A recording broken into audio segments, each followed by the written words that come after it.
Did you know that in 1786, in Colonial Louisiana, a law was passed specifically targeting what black women could wear on their heads? It sounds strange, right? But this law, known as the Tignon Law, was about so much more than just fashion. It was a sophisticated tool of control designed to police black womanhood and reinforce a fragile racial hierarchy. Today, we're diving deep into the story of the Tignon Law, a tale of power, anxiety, and incredible resistance. To understand why this law came to be, we first need to picture late 18th century Louisiana.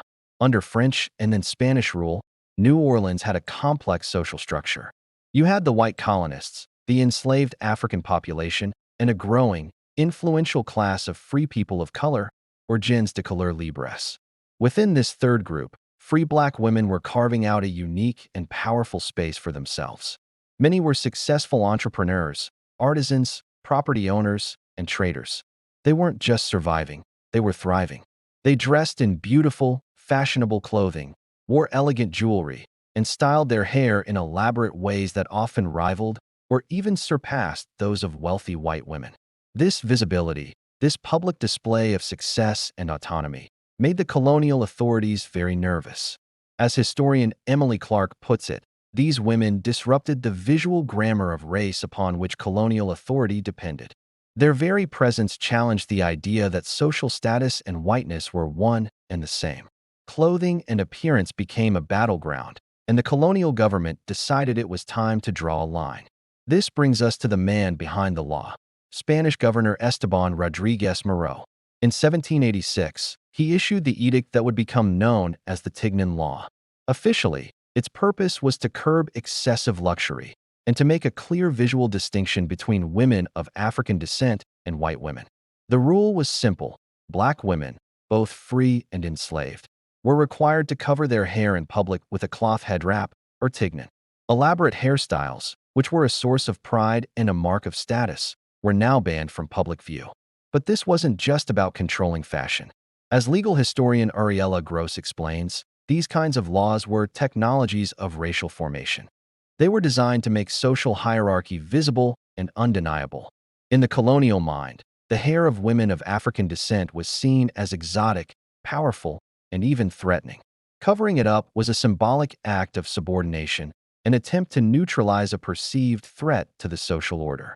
The Tignon Law aimed to put free black women back in their place by controlling how they presented themselves to the world. There was another, deeper anxiety fueling this law: sexual competition. Colonial society was filled with whispers and accusations that free black women were luring white men away from white women. These women were often caught in a terrible double bind, simultaneously viewed as dangerously seductive and sexually exploitable. The Tignon Law was an attempt by the authorities to resolve this contradiction. By forcing black women to wear the tignon, the state was symbolically marking them as racially other and, in their eyes, less desirable, thereby attempting to protect the status and respectability of white women. It was a clear example of how the law could be used to discipline black women's bodies and control their perceived sexuality, all while maintaining the power of white men. So, did the law work? Did it succeed in diminishing the status and spirit of these women? Absolutely not. And this is where the story takes a powerful and inspiring turn. Instead of accepting the tignon as a badge of shame, black women in Louisiana flipped the script. They turned this tool of oppression into a stunning symbol of identity and defiance. The tignon became a canvas for their creativity. They used beautiful, vibrant fabrics like silks and velvets. They decorated their head wraps with intricate folds, jewels, ribbons, and feathers.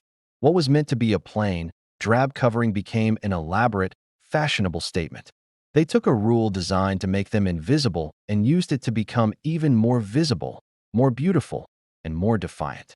This act of creative resistance is a perfect example of what cultural historian Shane White calls appropriating imposed forms of control and reworking them into expressions of autonomy. They took the governor's law and made it their own. The Tignon Law wasn't an isolated event. It's part of a long, global history of using dress codes to enforce racial and social control. Think about apartheid-era passed laws in South Africa or colonial bans on traditional African clothing. The scholar Kimberly Crenshaw's concept of intersectionality helps us understand this perfectly.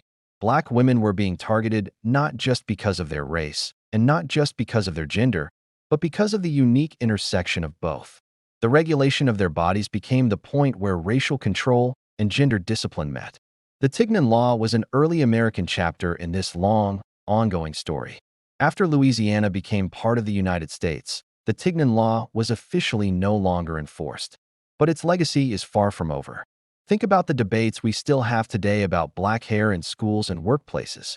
When a school tells a student her braids are distracting, or a company policy effectively bans natural hairstyles like afros, it's echoing the same logic from 1786.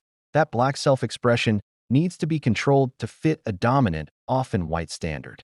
As historian Elsa Barkley Brown notes, when the state dictates how black women can appear, it's claiming authority over their very identity.